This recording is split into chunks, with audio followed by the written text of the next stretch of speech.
Assalamualaikum warahmatullahi wabarakatuh. Halo sobat Wong Blitang Channel di mana saja berada. Apa kabar? Semoga kita semua dalam keadaan sehat walafiat. Amin ya robbal alamin.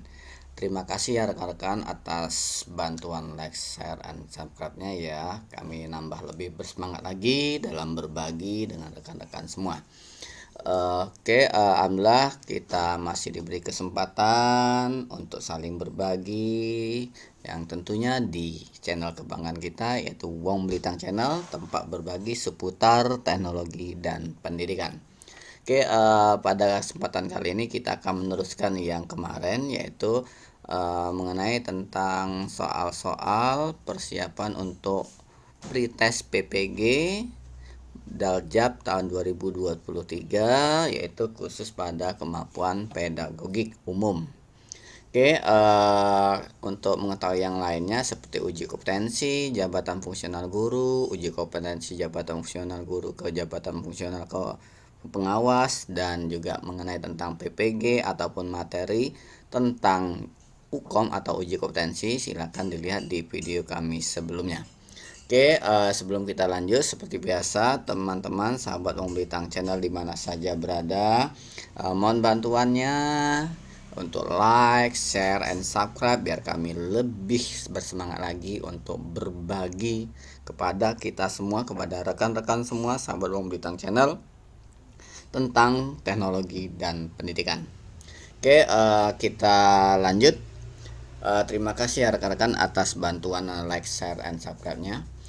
Untuk yang nomor 4, kompetensinya ini kita akan membahas tentang perencanaan pembelajaran.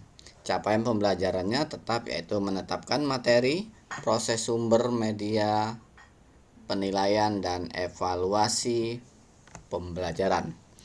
Untuk soalnya, contohnya yaitu perencanaan pembelajaran yang menekankan pada proses keterlibatan peserta didik secara penuh untuk dapat menemukan materi yang dipelajari dan dihubungkan dengan situasi kehidupan sehari-hari sehingga mendorong peserta didik dapat menerapkan dalam kehidupan mereka. Pilihan strategi pembelajaran yang tepat yaitu A. Kooperatif, B. Inquiry, C. Problem solving, D. Discovery, dan E. Kontekstual. Untuk pembahasannya, untuk menjawab pertanyaan yang tadi, kita harus mengetahui dulu nih model-model pembelajaran dan karakteristiknya atau ciri-cirinya. Nah, model yang pertama yaitu kooperatif. Kooperatif adalah suatu strategi pembelajaran yang terstruktur secara sistematis, di mana siswa-siswa itu bekerja sama dalam kelompok-kelompok kecil dengan anggota antara 4 sampai 5 orang secara heterogen atau membaur untuk mencapai tujuan-tujuan bersama. Yang berikutnya, yang kedua, ini penekanan kooperatif yaitu bekerja dalam kelompok-kelompok kecil. Untuk problem solving merupakan kerangka konseptual tentang proses pembelajaran yang menggunakan masalah-masalah real yang terjadi dalam kehidupan nyata atau otentik, bersifat tidak tentu, terbuka, dan mendua untuk merangsang dan menantang siswa berpikir kritis untuk memecahkannya. Nah, inti dari problem solving yaitu masalah-masalah yang nyata dalam kehidupan sehari-hari. Yang berikutnya ya inquiry. Inquiry itu adalah apa? Proses untuk memperoleh dan mendapatkan informasi dengan melakukan observasi atau eksperimen guna mencari jawaban maupun memecahkan masalah terhadap pertanyaan atau rumusan masalah dengan menggunakan berpikir kritis dan logis. Nah, kata kuncinya yaitu observasi dan pemecahan masalah. Yang berikutnya yaitu discovery learning, yaitu model pembelajaran di mana melibatkan siswa secara aktif untuk mencari dan menyelidiki suatu permasalahan sehingga siswa dapat menyimpulkan konsep dari pembelajaran yang telah dipelajari.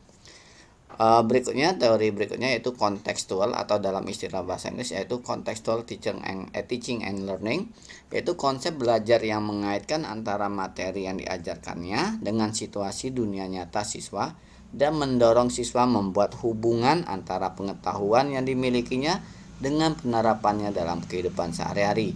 Berarti itu ada hubungan antara pengetahuan sama penerapan dalam kehidupan sehari-hari. Itu inti dari kontekstual. Oke, berdasarkan soal tersebut maka kita jawabannya adalah ya kontekstual. Kenapa? Kita lihat itu berhubungan dengan situasi kehidupan sehari-hari. Oke, untuk yang soal berikutnya, kompetensinya apa? Yaitu perencanaan pembelajaran. Capaian pembelajarannya itu menetapkan materi, proses, sumber, media, penilaian, dan evaluasi pembelajaran. Contoh soalnya yaitu saat merancang pembelajaran, seorang guru ingin menyederhanakan konsep ataupun prinsip atau hukum yang kompleks sehingga dapat memperjelas penyajian pesan secara tertulis. Media apa nih yang paling tepat dipilih oleh guru tersebut? A. Bagan, B. APE atau singkatan dari alat permainan edukatif, yang C. flip chart, yang D. foto, yang E. gambar. Yuk kita bahas. Satu persatu tentang pengertian, jenis, keunggulan, dan kelemahan masing-masing media pembelajaran. Yang media pertama yaitu media foto. Apa sih kelebihannya? Yaitu sifatnya konkret, menunjukkan pokok masalah dibanding media verbal. Yang kedua, dapat mengatasi batasan ruang dan waktu. Yang ketiga, mengatasi keterbatasan pengamatan. Yang keempat, dapat memperjelas suatu masalah. Yang kelima, murah harganya dan gampang didapat. Tapi ada kelemahannya, yaitu apa kelemahannya? Hanya menekankan persepsi indera mata. Gambar atau foto yang terlalu kompleks kurang efektif untuk kegiatan pembelajaran. Ukurannya sangat terbatas untuk kelompok besar. Adapun syarat-syarat pembuatan media foto yang baik yaitu otentik, sederhana, ukuran relatif, mengandung gerak atau perbuatan, gambar hendaklah bagus dari sudut seni. Oke, yang kedua medianya yaitu sketsa. Apa itu sketsa? Sketsa adalah gambar yang sederhana, draft kasar yang melukiskan bagian-bagian pokoknya tanpa detail. Sketsa selain dapat memperjelas penyampaian pesan, menghindari verbalisme, menarik perhatian siswa, harganya pun tak perlu dipersoalkan. Karena apa? Media ini bisa langsung dibuat oleh guru yang bersangkutan. Sketsa ini dibuat secara cepat, sementara guru menerangkan dapat pula dipakai untuk tujuan. Yang berikutnya media yaitu diagram. Apa diagram? Diagram yaitu gambar sederhana yang menggunakan garis-garis dan simbol. Diagram atau skema menggambarkan struktur dari objek secara garis besar, menunjukkan hubungan antara komponennya atau sifat-sifat proses yang terjadi. Apa ciri-cirinya? Dari diagram yaitu bersifat simbolis dan abstrak sehingga kadang sulit dimengerti. Ciri yang kedua yaitu untuk dapat membaca diagram, seorang harus punya latar belakang tentang apa yang didiagramkan. Yang ketiga, walaupun sulit dimengerti karena sifatnya padat, diagram dapat memperjelas arti. Nah, ini dia diagram yang baik sebagai media pendidikan apa? Yaitu benar, digambar rapi, diberi titel, label, dan penjelasan-penjelasan perlu.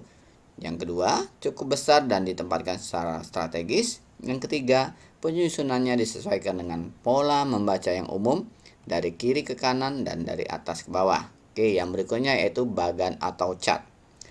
Media bagan atau cat itu seperti apa? Seperti halnya media grafis yang lainnya, fungsinya yang pokok adalah menyajikan ide-ide atau konsep yang sulit disampaikan secara tertulis atau tidak tertulis. Syarat bagi maksudnya secara tertulis atau secara tergambar ya rekan-rekan. Kita hapus saja secara tertulis. Syarat bagan yang baik itu seperti apa? Yaitu dapat dimengerti anak, sederhana dan lugas, tidak rumit dan berbelit-belit, diganti pada waktu-waktu tertentu agar tetap termasa, juga tidak kehilangan daya tarik. Contohnya bagan organisasi, bagan alur siklus air. Yang kelima yaitu grafik. Apa ini maksud dari grafik? Media tersebut adalah media visual. Grafik adalah gambar sederhana yang menggunakan titik-titik garis atau gambar. Grafik disusun berdasarkan prinsip-prinsip matematik dan menggunakan data-data komparatif. Apa kelebihannya? Yaitu kelebihan dari grafik bermanfaat untuk mempelajari dan mengingat data-data kuantitatif dan hubungan-hubungannya. Yang kedua, memungkinkan secara cepat kita mengadakan analisis, interpretasi, dan perbandingan antara data-data yang disajikan, baik dalam hal ukuran, pertumbuhan, dan arah. Yang ketiga, penyajian data grafik jelas, cepat, dan menarik, ringkas, dan logis. Media grafis itu dikatakan baik jika memenuhi beberapa ketentuan sebagai berikut, yaitu Yang pertama yaitu jelas untuk dilihat seluruh kelas, yaitu yang kedua hanya menyajikan satu ide setiap grafik. Yang ketiga ada jarak atau ruang kosong antar kolom-kolom bagiannya. Yang keempat warna yang digunakan kontras dan harmonis. Yang berikutnya berjudul dan ringkas. Yang berikutnya itu sederhana dan yang mudah dibaca, praktis, mudah diatur, menggambarkan kenyataan, menarik, jelas dan tak memerlukan informasi tambahan dan teliti. Oke, media berikutnya yaitu APE. Apa itu APE? Yaitu alat permainan edukatif. Apa yang dimaksud dari APE? Yaitu alat yang digunakan oleh anak untuk bermain sambil belajar. Artinya, alat dan bermain itu sendiri merupakan sarana belajar yang menyenangkan. Anak tidak merasa bosan bermain. Di samping itu, dengan bermain akan membawa anak kepada pengalaman yang positif dalam segala aspek, seperti aspek pengembangan keimanan dan ketakwaan, daya pikir, daya cipta, kemampuan olah tubuh jasmani. Oke, dari beberapa bahasan tadi jelas kita bisa simpulkan yaitu jawabannya yang A. Oke, kita coba dulu. Yang A itu saat merancang pembelajaran seorang guru ingin menyederhanakan konsep sehingga dapat memperjelas. Kita lihat yang A yaitu bagan. Yang A itu jawabannya bagan. Kita lirik dulu yang bagan. Oke, sebentar ya rekan-rekan. Oke, ini sama ya. Menyajikan ide atau konsep yang sulit disampaikan secara tertulis. Oke, kita lihat lagi lirik soalnya. Nah, penyajian pesan secara tertulis. Oke, terima kasih atas perhatiannya. Mohon maaf atas kehilafannya. Sepertinya soal yang kita bahas untuk kali ini hanya 2 soal. Kenapa? Karena penjelasan atau pembahasannya sudah sangat panjang dan kita rasa cukup untuk video sharing yang pada kesempatan kali ini. Nanti kita ada kesempatan lain akan menambah soal-soal yang akan bisa digunakan oleh rekan-rekan dalam mempersiapkan diri untuk menghadapi pretest PPG Daljab ataupun Prajabatan tahun 2023, yaitu khusus pada pedagogik umum. Dan kami nggak bosan-bosan, kami berharap dan berdoa kepada Sang Pencipta bahwa rekan-rekan diberi kemudahan, kelancaran, dan diberi hasil yang memuaskan, yaitu lulus ketika menghadapi pretest PPG, dan juga kami berharap sampai akhir ujian akhir dari PPG tersebut. Akhirnya intinya apa? Intinya kami berharap rekan-rekan bisa menjadi guru profesional atau guru bersertifikat profesional. Oke, terima kasih rekan-rekannya hebat, sahabat Uang Bintang Channel di mana saja berada. Sebelum kami akhiri, sekali lagi kami mohon bantuan kepada rekan-rekan untuk like, share, and subscribe. Semoga dengan like, share, and subscribe kita lebih semangat dan supaya juga video ini bisa bermanfaat kepada yang lebih banyak lagi yang memerlukan.